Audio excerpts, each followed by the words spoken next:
students. Now we are going to continuation of last class. இப்போ last கிளாஸில் நம்ம இப்போ என்ன பார்த்துட்ருக்கோம்னா water the elixir of life. Already we know the author of this prose. Author name is C.V. Raman. Last class we saw about the water and its importance of water and how to change its color. We know that. Now we will see the continuation of this lesson. This is the last class picture. வாட்டரோ ரிவரோ add ஆகிற இடம் பார்த்தோம்ல. ஸ்ட்ரீமில் போயிட்டு போனால் அதோட water river வந்து சீயில் add ஆகிற இடம் நமக்கு வந்து நல்லா டிஃப்ரென்ஷியேட் தெரியும் அப்படின்னு பார்த்தோம்ல. அது இந்த இடம் தான். பிக்சர் நல்லா பார்த்துக்கோங்க. ஃபஸ்ட்டு நம்ம பேராகிராஃபை ஃபுல்லாக ரீட் பண்ணலாம். ரீட் பண்ணிவிட்டு அப்புறம் உங்களுக்கு மீனிங் சொல்கிறேன், உங்களுக்கு கொஞ்சம் ஈஸியாக இருக்கும். The flow of water has undoubtedly played a great part and a beneficent one in the geological processes by which the soil on the Earth's surface has been formed from the rocks of its crust. அப்படின்னா நம்ம already பார்த்தோம் water வந்து எவ்வளோ இம்பார்ட்டண்ட்டானது அப்படிங்கிறது. அதுதான் இதுலேயும் கொடுத்துருக்காங்க. நம்ம வந்து தைரியமாக சொல்லலாம் வாட்டர் வந்து இந்த பூமியில் வேர்ல்டில், அதாவது ஜியாலஜிக்கல் அப்படின்னா நம்மளோட இந்த வேர்ல்டில் எவ்வளோ புவியியலில் எவ்வளோ இம்பார்ட்டண்ட்டான பங்கு வகிக்கும் அப்படிங்கிறத நம்ம ஈஸியாக தெரிஞ்சுக்கலாம். அதன் மூலமாக அதில் வந்து வாட்டர் அது வேகமாக போகிறது மூலமாக சாயில் வந்து க்ரியேட் ஆகுது. எப்படி அப்படின்னா க்ரஸ்ட் அப்படின்னா பாறையோட மேற்பகுதி, அந்த அரிக்கிற இடம் பாறையோட மேற்பகுதி அப்படின்னு சொல்லலாம். அது வந்து மண் வந்து அதிலேருந்து தான் வருது. ரிவர் வந்து ஸ்பீடாக போகிறதுனால, பாறையில் மோதி போகிறதுனால அது வந்து அப்படியே அரிக்கப்பட்டு அது வந்து மண் வந்து க்ரியேட் ஆகுது அப்படின்னு சொல்லியிருக்கிறாங்க. The same agency, however, under the appropriate conditions can also play a destructive part and wash away the soil, which is the foundation of all agriculture, and if allowed to proceed unchecked can have the most distress effect on the life of the country.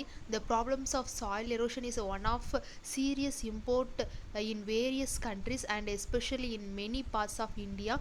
The conditions under which it occurs and the measures by which it can be checked and deserving of the closed study. இந்த இதில் என்ன கொடுத்துருக்காங்க அப்படின்னா, நம்ம வந்து already பார்த்தோம் water வந்து அடிக்கிறதுனால பாறையில் அரித்து மண் வந்து உருவாகுது. அந்த மண் வந்து உருவாகி அதை அடிச்சுட்டு போகிறதுனால நம்ம வாட்டரில் அந்த ரிவர்னால நம்ம வந்து நிறைய நன்மையான காரியங்களை பார்த்தோம். எவ்வளோ நல்ல விஷயங்கள் இருக்கோ அதுக்கேற்ற மாதிரி நிறைய நம்ம அதை சரியாக கவனிக்கலை அப்படின்னா நிறைய தீமையான விஷயங்களும் அதே அளவுக்கு இருக்குது. சுற்றுச்சூழலை வேளாண்மையை, அக்ரிகல்ச்சரை பாதிக்கக்கூடிய விதத்துலேயும் நிறைய காரியங்கள் இருக்குது அப்படிங்கிறத சொல்லியிருக்காங்க.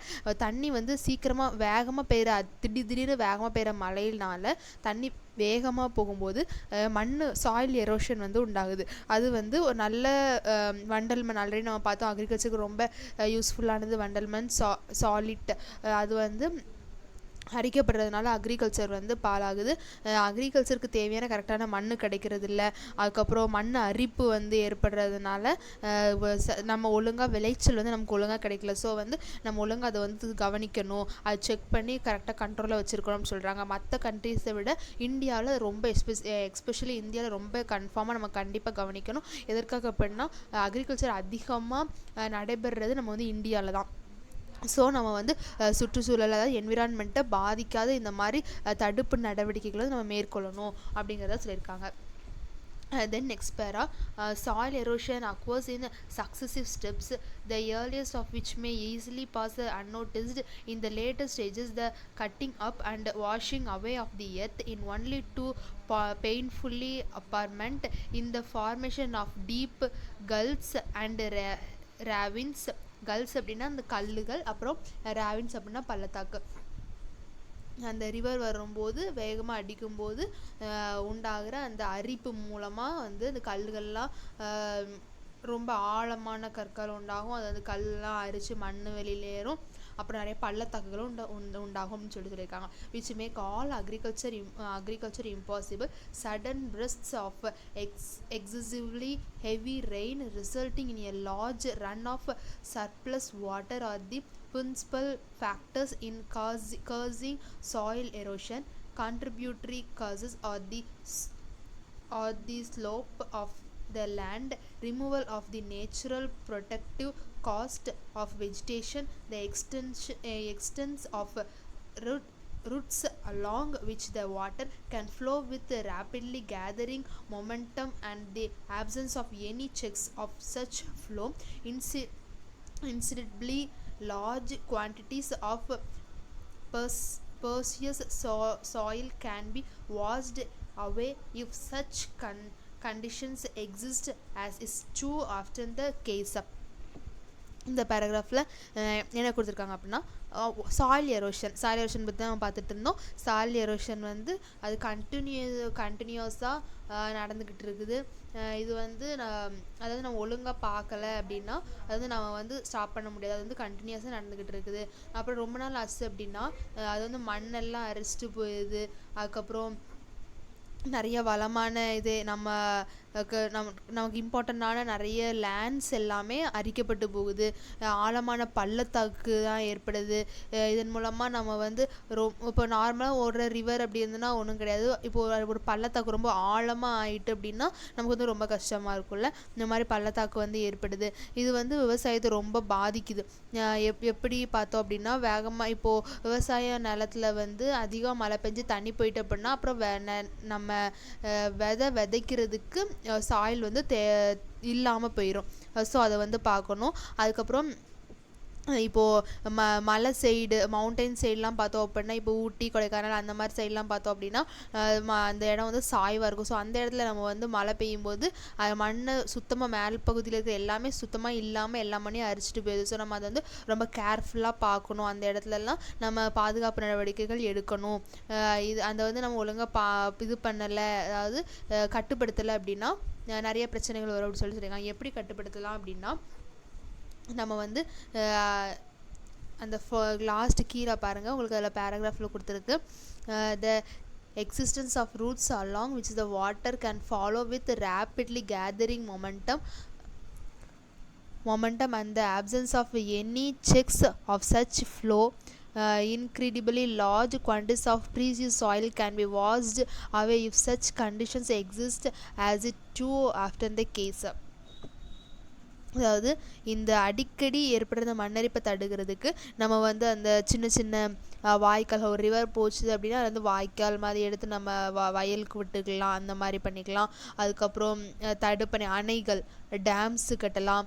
இந்த மாதிரி ஸ்ட்ரெயிட்டாக, அதாவது ஒரு மழை பெய்யறதுனால வர்ற வேகமான தண்ணி, குற்றாலம் தண்ணிலாம் போகுதுல, அந்த தண்ணி வந்து வேகமாக கடலில் போய் சேர விடாமல் ஊடையில் வாய்க்கால் மாதிரி போட்டு இப்போ நிறைய நம்ம சின்ன சின்ன ஆறு குளத்தில் சேமிக்கிறது, இப்படி ஒவ்வொரு இடத்துல நம்ம சேமித்து வைக்கோம் அப்படின்னா, கிணறுகள் தோண்டி அதில் சேமித்து வைக்கிறது, அப்புறம் டேம்ஸ் கட்டி அதில் சேமித்து வைக்கிறது, இந்த மாதிரி நமக்கு சேமித்து வைக்கிறது மூலமாக நிறைய மண் வந்து வேஸ்ட்டாக போகாமல் தடுக்கலாம். அப்புறம் மரம் நடுறது மூலமாகவும் நிறையா நமக்கு வரப்போகிற பாதிப்புகளை வந்து நம்ம வந்து தடுக்கலாம் அப்படின்னு சொல்லியிருக்காங்க. இது வந்து தொடர்ந்து நடந்துக்கிட்டே இருந்தது அப்படின்னா நம்மளோட மண் வந்து எல்லா மண்ணுமே அரிச்சு போயிடும். நமக்கு வந்து எந்த யூஸும் இருக்காது. இதில் பார்த்தப்ப நமக்கு வந்து பிக்சரில் பார்க்கலாம், மண் தண்ணி அரிச்சதுனால எந்த மாதிரி ப்ராப்ளம்ஸ்லாம் வந்திருக்கு அப்படின்னா, ஒரு மரத்தோட வேரே தெரிகிற அளவுக்கு அந்த மேலே வர இருந்த பாறை எல்லாமே அரிச்சு போயிடுச்சுது. ஸோ இதெல்லாம் நம்ம கருத்தில் கொள்ளணும். மழை பெய்யும் போது இந்த மாதிரி அக்ரிகல்ச்சர் லேண்ட்லலாம் தண்ணி போக விடக்கூடாது. ஒரு குறிப்பிட்ட இடத்துல மட்டும் தண்ணி போகிறதுக்கு கரெக்டாக வாய்க்கால் வெட்டி விடணும். அதுவும் வாய்க்கால் எல்லா இடத்துலையும் சும்மா தண்ணியை போக விடாமல் ஒரு குறிப்பிட்ட இடத்துல கரெக்டாக சேமித்து வைக்கணும். இந்த மாதிரி பண்ணுறது மூலமாக நம்ம வந்து எல்லா ப்ராப்ளம்ஸையும் நம்ம வந்து சால்வ் பண்ணலாம். இதுதான் நம்ம வந்து பண்ண வேண்டிய மேற்கோள்கள். அப்புறம் இந்த லாஸ்ட் பேரால பார்த்தோம் அப்படின்னா, the menace with soil erosion presents to the continuation of successful agriculture is an alarming one in many part of India, calling urgently for attention and preventive action. அதாவது இந்த மாதிரி மண்ணரிப்பு ஏற்படுறதுனால மக்களோட அந்த இது வந்து ஒரு அட்டென்ஷனை கொடுக்குது. அக்ரிகல்ச்சரை வந்து பாதுகாக்கணும் அப்படிங்கிற ஒரு அலாரம். அது எப்படி நம்ம அலாரம் அடித்து டக்குன்னு எந்திக்கிறோமோ, இந்த மண்ணரிப்பு ஏற்படுறது ஒரு அலாரம் மாதிரி தான். அப்போ தான் அக்ரிகல்ச்சர் லேண்டை கவர்மெண்ட்டு, அதாவது ஜனங்கள் வந்து பார்த்து அதுக்கு ஒரு நல்ல நடவடிக்கை எடுப்பாங்க. இது வந்து ஒரு காலிங் மாதிரி இருக்குது, அந்த மாதிரி சொல்லியிருக்காங்க, கம்பேர் பண்ணியிருக்காங்க ஆத்தர். அப்புறம் இந்த last line, the terraxing of land, construction of bunds. Then at the next para, to check the flow of water, the practice of contrast cultivation and the planting of appropriate types of vegetation are amongst the measures that have been suggested. It is obvious that the aim should be to check the fall of water at the earliest possible stage before it has acquired any appreciable momentum and the correspondingly large destructive power. இதில் என்ன கொடுத்துருக்காங்க அப்படின்னா, இந்த மண்ணரிப்பு வந்து ஏற்படுது, soil erosion வந்து ஏற்படுது. நம்ம அதை வந்து ஒழுங்காக கவனித்து, அந்த அலாமிங்கை கவனித்து ஒழுங்காக நம்ம செயல்படும் போது நம்மளோட நிலப்பகுதிகளில் ரொம்ப பாதுகாப்பாக வந்து நம்ம செய்யலாம். தடுப்பு சுவர்கள் அமைக்கிறது, அந்த தடுப்பு சுவர் அமைக்கிறது, அதுக்கப்புறம் இந்த டேம்ஸு, அப்புறம் இந்த மலைப்பகுதியில் பார்த்தோன்னா திட்டாக வந்து வயல்வெளி வந்து வச்சுருப்பாங்க. இந்த கீழே நெக்ஸ்ட் லைனில் பார்த்தோம் அப்படின்னா இந்த மாதிரி நம்ம வந்து பிக்சரில் இருக்குதுல்ல, இதே மாதிரி அக்ரிகல்ச்சர் விவசாயம் பண்ணியிருப்பாங்க. இது வந்து தேயிலை தோட்டம், அதுக்கப்புறம் காஃபி தோட்டம், இந்த மாதிரி இடத்துலலாம் நம்ம வந்து பார்க்கலாம். ஊட்டி கொடைக்கானல் இடங்களில் இந்த மாதிரி அவங்க பண்ணுறது மூலமாக சாயில் எரோஷன் வந்து கட்டுப்படுத்தலாம். அவங்களுக்கு வந்து அக்ரிகல்ச்சரும் ரொம்ப டெவலப்மெண்ட் ஆகுது. இந்த மாதிரி விஷயங்களை நம்ம வந்து ஃபாலோ பண்ணணும். இது அது மாதிரி நம்ம வரப்பு வெட்டி கரெக்டாக அந்த வாட்டரை நம்ம சேவ் பண்ணணும். இப்படி அதாவது வேகமாக பெஞ்சு வேகமாக வர்ற மழை வந்து தண்ணியோட வேகத்தை அதிகரிக்குது. அதை நம்ம குறைக்கிறதுக்கு நம்ம என்னென்னலாம் நடவடிக்கை எடுக்க முடியுமோ இது எல்லாமே பண்ணணும் அப்படின்னு சொல்லிட்டு இதில் சொல்லியிருக்கிறாங்க. Then last para, what is the basis of all life? Every animal or plant contains a substantial proportion of free or combined water in its body, and no kind of physiological activity is possible in which the fluid does not play an essential part. Water is of course necessary for animal life, while moisture in the soil is equally imperative for the life and growth of plants and trees. Through the quantity necessary varies emerges with the species. அப்படின்னா என்ன சொல்லியிருக்காங்கன்னா, water வந்து நமக்கு வந்து already தெரியும், water வந்து எவ்வளோ important அப்படிங்கிறது. அது வந்து மனுஷனுக்கு மட்டும் கிடையாது, எல்லா அதாவது லேண்டில் இருக்கிற பிளான்ட்ஸ், எல்லா தாவரங்கள், எல்லா அனிமல்ஸ் எல்லாத்துக்குமே தண்ணி வந்து ரொம்ப இம்பார்ட்டண்ட்டானதாக இருக்குது. அது ஒரு பிளான்ட் எடுத்துக்கிட்டோம் அப்படின்னா அதோட தண்டு, செடி, அதோட வேறு, இலை, காய், கனி எல்லாத்துக்குமே வந்து அந்த தண்ணி வந்து ரொம்ப இம்பார்ட்டண்ட்டானதாக காணப்படுது. அது மாதிரி ஒரு அனிமலுக்கும் அந்த தண்ணி வந்து ரொம்ப கண்டிப்பாக தேவைப்படுது அப்படின்னு சொல்லிட்டு, ஈரப்பதம், அந்த தன்மை வந்து கண்டிப்பாக வேணும் அப்படின்னு சொல்லிட்டு சொல்லியிருக்கிறாங்க.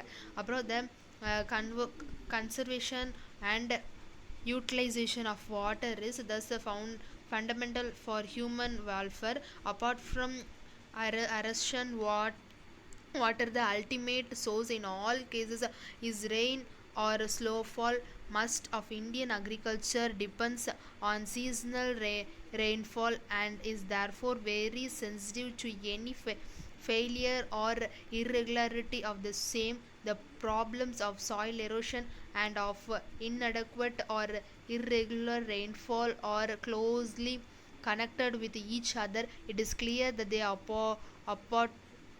adoption of techniques preventing soil erosion would also help to conserve and keep the water where it is wanted. In other words, on and in the soil, and such techniques therefore serve a double purpose. இதில் என்ன, இதுக்கப்புறம் எல்லாமே காமனாக தான் கொடுத்துருக்குறாங்க.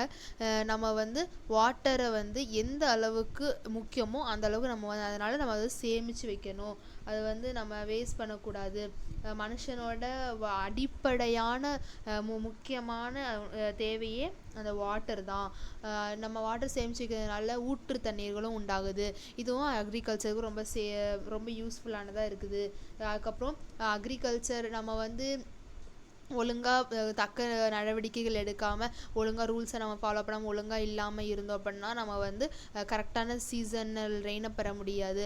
அப்போ seasonal rain அதாவது கரெக்டான பீரியடில் பருவமழைக்கா அப்படின்னு சொல்லுவோம். இந்தந்த பீரியடில் இந்தந்த மழை பெய்யும், இந்த டைமில் மழை பெய்யும், இப்போ பெய்யாது அப்படின்னு சொல்லுவோம். அந்த மழை பெஞ்சால் தான் கரெக்டான நம்ம அதில் உள்ள குவாலிட்டிஸ் எல்லாத்தையுமே பெற்றுக்கொள்ள முடியும். அறுவடை அக்ரிகல்ச்சருக்கு ரொம்ப ஹெல்ப்ஃபுல்லாக இருக்கும். நம்ம வந்து ஒழுங்காக பார்க்காம கவனிக்காமல் விட்டுட்டோம், அதுபடி விட்டுட்டோம் அப்படின்னா நம்ம வந்து மண்ணையும் இழந்து போய்டும், நல்ல மழையையும் இழந்து போய்டும். இதனால் அக்ரிகல்ச்சரும் ரொம்ப ரொம்ப பாதிக்கப்படுது. அதனால் இது வந்து எல்லா உயிரினங்களுக்கும் எல்லாத்துக்குமே ரொம்ப இம்பார்ட்டண்டானதாக இருக்கிறதுனால நம்ம வாட்டரை வந்து அவ்வளோ கேர் பண்ணி நல்லபடியாக நம்ம அதை வந்து சேவ் பண்ணணும். அது நிறைய டெக்னிக்ஸை வந்து ஃபாலோ பண்ணணும். அது வந்து நமக்கு இன்னும் டபுள் பெனிஃபிட்ஸை வந்து கொடுக்குது அப்படிங்கிறது சொல்லியிருக்கிறாங்க. இந்த மாதிரி பிக்சர்ஸை நீங்கள் இந்த மாதிரி இடத்த நீங்கள் வந்து பார்த்துருப்பீங்க, பிக்சரில் இருக்கிற மாதிரி. இந்த மாதிரி ஆக்டிவிட்டிஸ் நம்ம பண்ணுறது மூலமாக அக்ரிகல்ச்சர் டெவலப்மெண்ட் கொண்டு வர்றது மூலமாக டேம்ஸ் அமைக்கிறது மூலமாக நிறைய பெனிஃபிட்ஸ் வந்து நம்ம பெறலாம் அப்படின்னு சொல்லியிருக்கிறாங்க. ஓகே ஸ்டூடெண்ட்ஸ், நெக்ஸ்ட் பேராகிராஃப்லேருந்து இதோட கண்டினியூஷன் வந்து நெக்ஸ்ட் பேராகிராஃபில் இருக்குது. இதை வந்து நம்ம நெக்ஸ்ட் கிளாஸில் பார்க்கலாம். Thank you. Good morning students. Now we are going to see the continuation of last class, Water the Elixir of Life, Unit 5. This is a prose. Already we see the importance of water. It's like Amritam, elixir. Author compare water with the elixir. We already know the history of author. இப்போ நம்ம வந்து அதில் continuation பார்க்க போகிறோம். ஃபஸ்ட்டில் நம்ம பார்த்தோம் வாட்டரோட கலர் வந்து எப்படி சேஞ்ச் ஆகுது, வாட்டரும் ரிவர், இது வந்து இது எல்லாமே ரீகப் பண்ணிக்கலாம் லைட்டாக. வாட்டரோட கலர், வாட்டர் வந்து எவ்வளோ இம்பார்ட்டன்ஸ், அந்த வாட்டர் வந்து எப்படி பொருட்கள்லாம் அடிச்சுட்டு வந்து சீயோட ஆட் ஆகும்போது கலர் எப்படி இருக்குது அப்படிங்கிறத பார்க்குறோம். அதுக்கப்புறம் நம்ம அது அதிகமான மழையை நம்ம கவனிக்காதப்போ மண்ணரிப்பு ஏற்படுது. அது அந்த அப்படி அதெல்லாம் தடுக்கிறதுக்காக நம்ம அக்ரியை நம்ம எப்படி டெவலப்மெண்ட் பண்ணலாம், வாட்டரை எப்படி சேவ் பண்ணலாம், எந்த மாதிரி நடவடிக்கைகளை நம்ம மேற்கொள்ளலாம் அப்படிங்கிறத பார்த்தோம். இப்போ வந்து அதில் உள்ள கண்டினியூஷன் பார்க்க போகிறோம். வாட்டர் வந்து எப்படி நம்ம சேவ் பண்ணுறோம், சேவ் பண்ணுறதை பற்றி பார்த்தோம். இன்னும் அதில் உள்ள கண்டினியூஷன் நெக்ஸ்ட்டு கொடுத்துருக்க பேராகிராஃப்லேருந்து நம்ம பார்க்க போகிறோம். It is evident, however, that in a country having only a seasonal rainfall, an immense quantity of rainwater must necessity run off the ground. அதாவது என்ன கொடுத்துருக்காங்கன்னா, இது வந்து சசிவிராமன் அவங்க வந்து எக்ஸ்பீரியன்ஸை சொல்லிவிட்டு அதுக்கப்புறம் அவங்க வாட்டரோட இம்பார்ட்டன்ஸை சொல்லிவிட்டு அதுக்கப்புறம் வாட்டரை வந்து எப்படி சேவ் பண்ணலாம் அந்த மாதிரி காரியங்கள் தான் இதிலலாம் சொல்லியிருக்கிறாங்க. ரீசனல் ரெயின்ஃபால் அப்படின்னா பருவமழைக்காலம், அந்த பருவமழையை மட்டும் நம்பி இருக்கிற கண்ட்ரிஸை.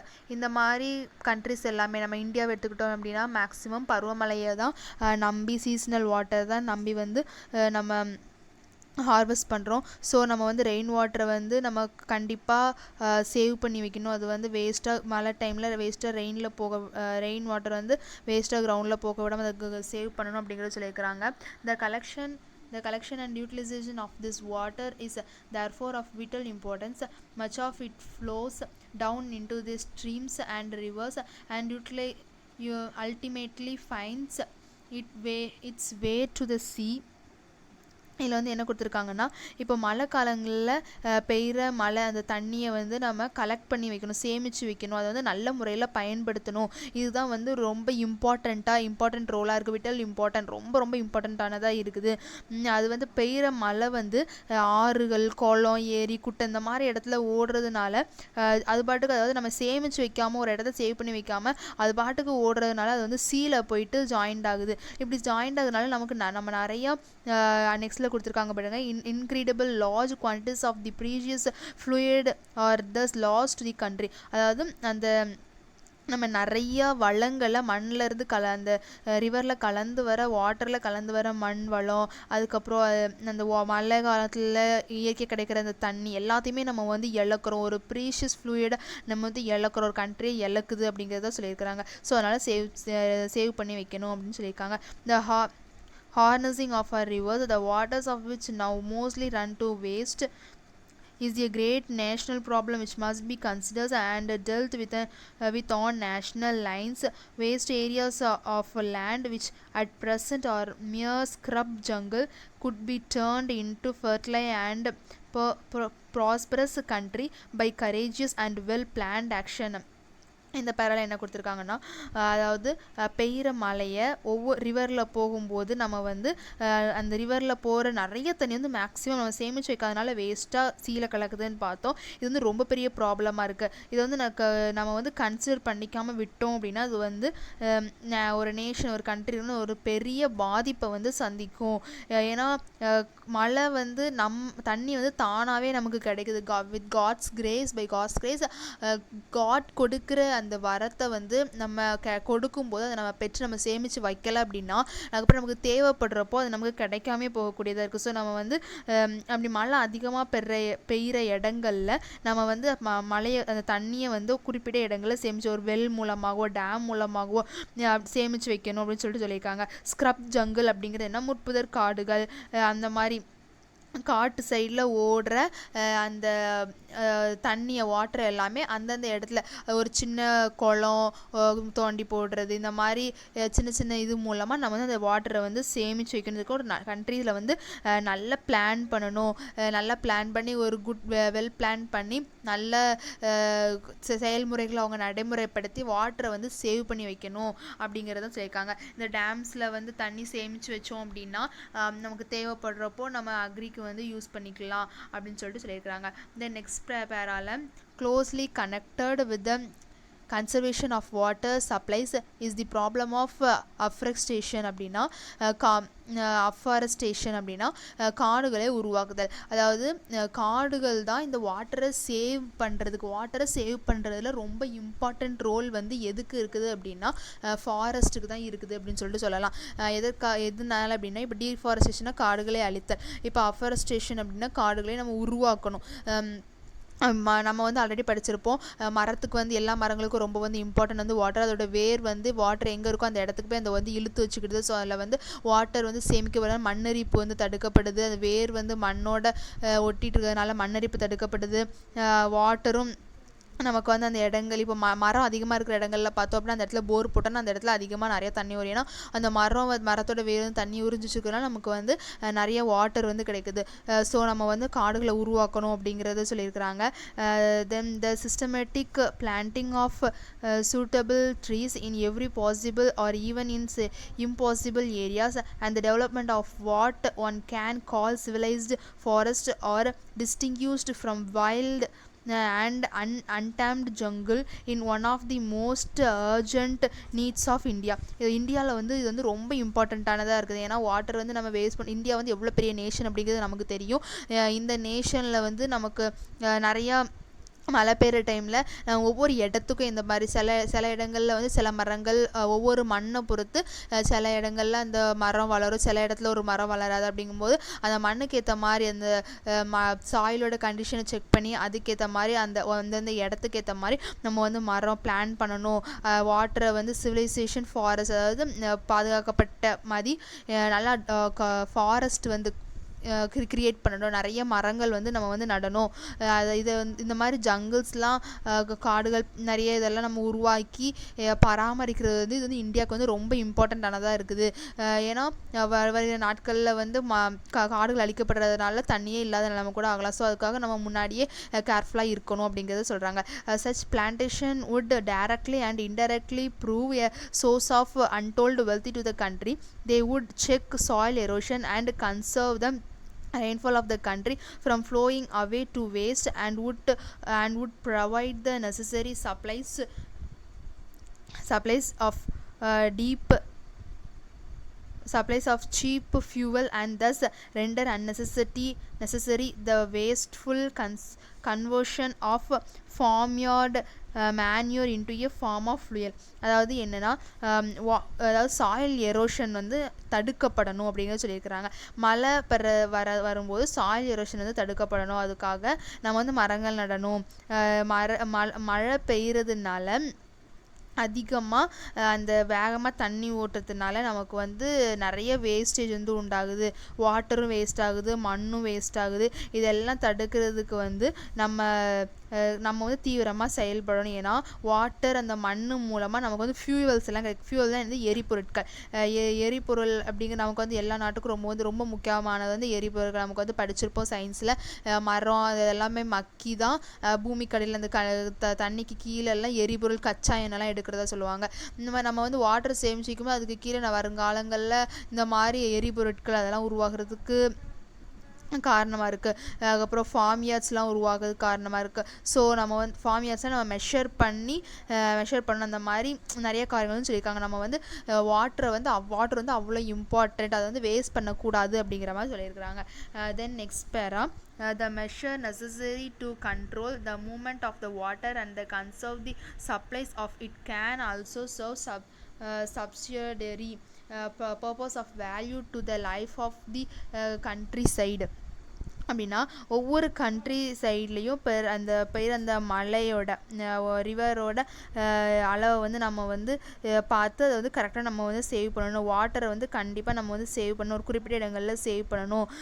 அதாவது ஒவ்வொரு டேம்ஸ் கட்டி அந்த இடங்களில் டேம்ஸ் மூலமாக ஒவ்வொரு இடங்களில் மழை வந்து அதிகமாக பெறுற இடங்களில் இவ்வளோ இடம் நம்ம வந்து சேமிச்சு. ஏன்னா அதிகமாக அளவுக்கு மீறி நம்ம தண்ணி சேமித்து வச்சாலும் டேம் வந்து இடிஞ்சு போய் பெரிய அழிவு கொண்டதுக்கு வாய்ப்பு இருக்குது. ஸோ நம்ம வந்து இந்த மெஷர்மெண்ட் அந்த வாட்டரை வந்து மெஷர் பண்ணி கரெக்டான அளவில் கரெக்டான இடத்துல கரெக்டாக நம்ம வந்து எல்லார் லைஃப்பையும் சேவ் பண்ணுறதுக்காக ஒவ்வொரு கண்ட்ரிஸிலும் இந்த மாதிரி நம்ம ஃபாலோ பண்ணணும் அப்படிங்கிறத சொல்லியிருக்காங்க. By far the cheapest form of internal transport இந்த country is by boat and barges through canals and rivers. அதாவது வாட்டர் வந்து நம்ம சேமித்து வைக்கும்போது இப்போது நீர்வழி போக்குவரத்தை நம்ம உருவாக்கலாம் கால்வாய்கள் மூலமாக. அதாவது கேனல்ஸ் அப்படின்னா கால்வாய்கள், பார்ஜஸ் அப்படின்னா ஓடம், அதாவது போட் அப்படின்னு சொல்லிட்டு சொல்லலாம். பார்ஜஸ் அப்படிங்கிற போட் அப்படின்னு சொல்லிட்டு சொல்லலாம். இப்போ நம்ம ஃபாரின்லலாம் பார்த்தோம் அப்படின்னா ஒரு சின்ன ஊரில் பக்கத்தில் இருக்கிற ஊருக்குமே என்னென்னா போட் வழியாக போவாங்க. போட்டில் இந்த இடத்துலேருந்து அந்த ஊருக்கு போனால் போட்டில் தான் போகணும் அப்படின்னு சொல்லிட்டு சொல்லுவாங்க. இது வந்து நிறையா இன்ட்ரெஸ்டிங்காக இருக்கும். இதெல்லாம் இப்போ எல்லாத்துக்குமே ரொம்ப பிடிக்கும்.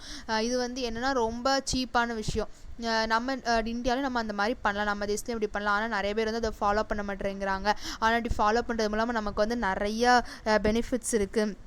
அப்புறம் ஃபியூயல்ஸ், அதாவது எரிபொருட்கள் வந்து மிச்சமாகுது. இது மூலமாக டிரான்ஸ்போர்ட் வந்து internal transport in a countries by boat, அதாவது டிரான்ஸ்போர்ட் வந்து நம்ம இந்த கடல்வழி மூலமாக கூட பண்ணலாம். இதெல்லாம் ரொம்ப நல்லது அந்த மாதிரி சொல்லியிருக்கிறாங்க. அப்புறம் we hear must about programs of rails and road constructions but far too little about the development of internal waterway in India. அதாவது நம்ம இந்தியாவில் பார்த்துக்கிட்டோம் அப்படின்னா நிறைய ரெயில்ஸ் அண்டு ரோட் கன்ஸ்ட்ரக்ஷன் இது எல்லாமே அதிகமாக இருக்குது. ஆனால் இன்டர்னல் வாட்டர்வே வந்து கம்மியாக இருக்குது. இதை வந்து டெவலப்மெண்ட் பண்ணணும் அப்படின்னு சொல்லிட்டு சொல்லியிருக்காங்க. Then again the harnessing of water supplies usually also makes possible the development of hydro electric power. அதாவது ஹைட்ரோ எலக்ட்ரிக் பவர்னால் நமக்கு நல்லா தெரியும். நம்ம வந்து வாட்டர் மூலமாக கரண்ட் வந்து சப்ளை பண்ணுறது. நம்ம எப்படி வாட்டர் சேமித்து வச்சு இது பண்ணோம் அப்படின்னா சேமித்து வச்சோம் அப்படின்னா அது வந்து வெளியில் விடும்போது வேகமாக நமக்கு தெரியும். காற்றாலை இருக்குது, சூரிய சக்தி மூலமாக கரண்ட்டு செயல்படுத்துறது இருக்குது, அணுமின் நிலையம், இந்த மாதிரி ஒவ்வொரு விஷயம் மூலமாக எப்படி கரண்ட்டை சேமிக்கிறோமோ அது மாதிரி வாட்டர் மூலமாக நம்ம டேம்ஸ்லேருந்து தண்ணி வேகமாக ஃபோர்ஸை வெளியேறது மூலமாக அதுலேருந்து வர கரண்ட்லேருந்து நம்ம கரண்ட் வந்து பாசிபிளாக நம்ம அதை க்ரியேட் பண்ணலாம், அதை வந்து சேவ் பண்ணலாம். அதனால் வாட்டர் வந்து கண்டிப்பாக ஹைட்ரோ எலக்ட்ரிக் பவர் வந்து நமக்கு கொடுக்குது. ஸோ இது வந்து வாட்டர் சேமிச்சிக்கிறது ரொம்ப நல்லது அப்படிங்கிறது சொல்லியிருக்கிறாங்க. The availability of electric power would make a terminus difference to the life of the countryside and enable rural economic to the improved in various direction. அதாவது எல்லா இடமுமே ஒரே மாதிரி இருக்கிறது கிடையாது. Electric power would make a டெர்மினன்ஸ் அப்படின்னா இது ரொம்ப பெருசு அப்படின்னு சொல்லிட்டு அர்த்தம். ஏன்னா எலக்ட்ரிக் பவர் வந்து ரொம்ப ரொம்ப முக்கியமானது. எல்லா இடத்துக்குமே, எல்லா பிளேஸ், எந்த ஊர் என்ன ஒர்க்கு பண்ணணும் எதுக்குனாலுமே நமக்கு வந்து எலக்ட்ரிக் வந்து ரொம்ப முக்கியமானதாக இருக்குது. அது வந்து ஒவ்வொரு கண்ட்ரிக்கும் ஒவ்வொரு மாதிரி இருக்குது. ஒரு சில இடத்துக்கு கம்மியாக தேவைப்படும், சில இடத்துக்கு அதிகமாக தேவைப்படும். இது மாதிரி ஒவ்வொரு இடத்துக்கும் ஏற்ற மாதிரி ஒவ்வொரு பிளேஸ்க்கும் ஏற்ற மாதிரி நம்ம வந்து அதோட டைரக்ஷன் எல்லாத்தையுமே வேரியஸ் பண்ணி நல்லா பிளான் பண்ணி நல்லா கரெக்டான இதில் நம்ம வந்து வாட்டரை வந்து சேவ் பண்ணணும் அப்படின்னு சொல்லிட்டு சொல்லியிருக்காங்க. இதெல்லாம் நம்ம பின்பற்றும் போது நம்ம வந்து நிறையா பெனிஃபிட்ஸ் வந்து நம்ம பெறலாம்னு சொல்லியிருக்காங்க. Then last para, in one sense water is the commonest of liquid. அதாவது வாட்டர் தான் எல்லாத்துக்கும் ரொம்ப காமனானதாக இருக்குது, எல்லாத்துக்கும் ரொம்ப முக்கியமானது. அதாவது திரவத்திலேயே வாட்டர் தான் ரொம்ப முக்கியமாக இருக்குது அப்படின்னு சொல்லிட்டு சொல்லியிருக்காங்க. In another sense it is the most uncommon of liquors with amazing properties which are responsible for its unique power of maintaining animal and plant life. அதாவது இந்த வாட்டர் வந்து காமனாக லிக்யூட்ஸ்லேயே ரொம்ப ரொம்ப அதிகமாக காமனாக எல்லாத்துக்கும் பிளான்ட்ஸ், மனிதனுக்கு மட்டும் கிடையாது, animals and plants and birds எல்லாத்துக்குமே ரொம்ப காமனானதாக இருக்குது. ஏன்னா அந்த வாட்டர் இல்லாமல் நம்மளால் எதுவுமே பண்ண முடியாது. அப்படிங்கிற அந்த இப்போ ஒரு மரம் எடுத்துக்கிட்டோம் அப்படின்னா வாட்டர் இல்லை அப்படின்னா அது காஞ்சி கருவாடாக போயிடும், ஒன்றுமே இல்லாமல் போயிடும். இலை இருக்காது, வேறு கூட காஞ்சி போயிடும். ஒரு வேளை பக்கத்தில் ஒரு தூரத்தில் ஒரு இடத்துல இருந்தது மரம், தண்ணி இருந்தது அப்படின்னா அந்த மரத்தோட வேர் வந்து அவ்வளோ தூரம் ரொம்ப தூரம் வரைக்கும் போய் அந்த வாட்டர் வந்து எடுத்துக்குது. பட் வந்து தண்ணி இல்லாத நிலைமை இருந்துச்சு அப்படின்னா அந்த வேர் கூட பட்டு போகக்கூடிய நிலைமை ஏற்படும். ஸோ வந்து வாட்டர் வந்து எல்லாத்துக்கும் ரொம்ப இம்பார்ட்டண்டானதாக இருக்குது. ஜங்கிள்ஸில் வளர்கிற அனிமல்ஸ் கூட இப்போது சாப்பாடு இல்லைன்னா மேக்ஸிமம் தண்ணியை குடிச்சு அது வந்து வாழ்ந்துக்கிடும். தண்ணி சாப்பாடு இல்லாமல் ஒரு 40 நாள் வரை கூட நம்ம இருக்கலாம். ஆனால் வாட்டர் இல்லாமல் ஒரு 2 or 3 days வரை கூட சும்மா இருக்கவே முடியாது.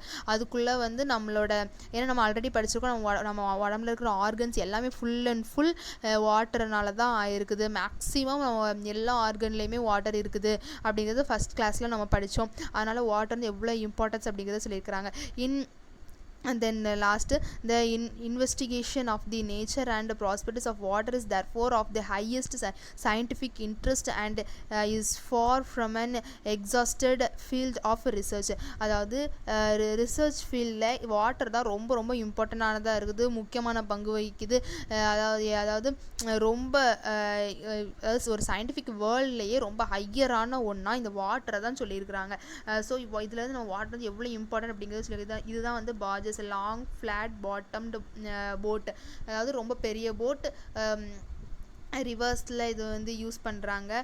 இந்த மாதிரி இப்போது இது ஏற்றுமதி இறக்குமதி வாணிபம் இந்த மாதிரி இதுக்கெல்லாம் ட்ரேட்ஸ்க்கெல்லாம் இதெல்லாம் யூஸ் பண்ணலாம். இதெல்லாம் யூஸ் பண்ணும்போது நமக்கு வந்து நிறையா அட்வான்டேஜஸ் வந்து இருக்குது. இது மாதிரிலாம் யூஸ் பண்ணலாம் அப்படின்னு சொல்லியிருக்காங்க. வாட்டர் வந்து தென் லாஸ்ட்டில் பார்த்தோன்னா வாட்டர் வந்து எவ்வளோ முக்கியம் அப்படிங்கிறத வந்து இதில் பார்க்கலாம். Water save the water save earth. இதில் வந்து வாட்டர் வந்து எவ்வளோ எவ்வளோ எவ்வளோ எவ்வளோ இம்பார்ட்டன்ட் நம்ம வந்து ஆல்ரெடி படித்தோம். ஃபஸ்ட்லேருந்து நம்ம படிச்சுட்ருக்கோம். வாட்டர் வந்து ஒரு எலிக்ஸர், அதாவது ஒரு அமிர்தம், ஒரு ரொம்ப பெரிய ஒரு விஷயம், ஒரு மேஜிக்கான ஒரு விஷயம். எல்லா இடத்துலையுமே நம்ம ஒரு அனிமல் உயிர் வாழணும், ஒரு பறவை எது நமக்கு வேணுனாலும் அந்த வாட்டர் வந்து ரொம்ப இம்பார்ட்டண்டானதாக இருக்குது அப்படிங்கிறத படித்தோம். அதனால் நம்ம வாட்டர் வந்து நம்ம சேவ் பண்ணி வைக்கணும் அப்படின்னு சொல்லியிருக்கிறாங்க. வாட்டர் வந்து நம்ம எங்கெல்லாம் சேவ் பண்ணி வைக்கலாம், நம்ம வந்து ஆல்ரெடி தெரியாமல் வந்து வீட்டில் இது பண்ணி வைக்கலாம், டேமில் தான் சேமித்து வைக்கணும், அவங்க தான் கவர்மெண்ட்டில் தான் பண்ணணும் அப்படின்னு சொல்லிட்டு கிடையாது. நம்மளால் முடிஞ்ச அளவுக்கு நம்ம வீட்டை சுற்றி மரம் வளர்க்குறது மூலமாக, நம்ம வீட்டை சுற்றி நம்ம மரம் வளர்த்தோம் அப்படின்னா அதில் இருக்கிற ரூட்ஸ் வந்து அந்த மழை பெய்யும்போது அதில் வாட்டர் செலுத்தி வச்சு நமக்கு வந்து போர் போடும்போது நல்ல தண்ணி தருது. ஸோ நம்ம நிறையா மரம் நடணும், வீட்டை சுற்றி மரம் வளர்த்துருக்கணும். அது மாதிரி ரெயின் வாட்டர் ஹார்வெஸ்டிங் அதை வந்து நம்ம ஃபாலோ பண்ணணும். மழை பெய்யும்போது நம்ம அந்த மழைநீர் சேகரிப்பு தொட்டி நீங்கள் சயின்ஸில் படிச்சிருப்பீங்க, அது அந்த இந்த மாதிரி மெத்தட்ஸ்லாம் நம்ம ஃபாலோ பண்ணும்போது நம்ம பகுதியில் இன்னும் அதிகமாக வாட்டர் வந்து சேவ் ஆகும். நமக்கு தான் இது வந்து ரொம்ப மோர் பெனிஃபிட்ஸ் கொடுக்குறதா இருக்குது. நம்ம வந்து இவ்வளோ தூரம் வந்து இந்த 4 parts பார்த்துருக்கோம் இந்த lesson. Water the elixir of life, வாட்டரோட இம்பார்ட்டன்ஸ், அது கொடுக்குற நன்மைகள், அப்புறம் அது எப்படி நமக்கு ப்ராப்ளம் தருது, அது எப்படி சால்வ் பண்ணலாம், எப்படி சேவ் பண்ணலாம், எல்லாத்தையுமே நம்ம பார்த்தோம். இதை நம்ம பார்த்தது மட்டும் காணாது, இது அப்படியே நம்ம ஃபாலோ பண்ணணும். ஃபாலோ பண்ணும்போது நம்ம வாட்டரை சேவ் பண்ணும்போது நம்ம வாட்டரை மட்டும் கிடையாது, நம்ம எர்த்தையே சேவ் பண்ணுறோம் அப்படிங்கிறது எல்லாரும் ஃபஸ்ட்டு ஞாபகத்தில் வச்சுக்கணும். வாட்டர் அவ்வளோ இம்பார்ட்டண்ட் அப்படிங்கிறது நமக்கு வந்து நல்லா தெரிஞ்சிருக்கும். நம்ம முடிஞ்ச அளவுக்கு நம்ம வந்து வாட்டரை சேவ் பண்ணலாம். Thank you students. நம்ம படித்தது அப்படியே மறந்துடாமல் வீட்லேயும் அப்ளை பண்ணி நம்ம வாட்டரை சேவ் பண்ணலாம், நம்ம எர்த்தையும் சேவ் பண்ணலாம். தேங்க்யூ.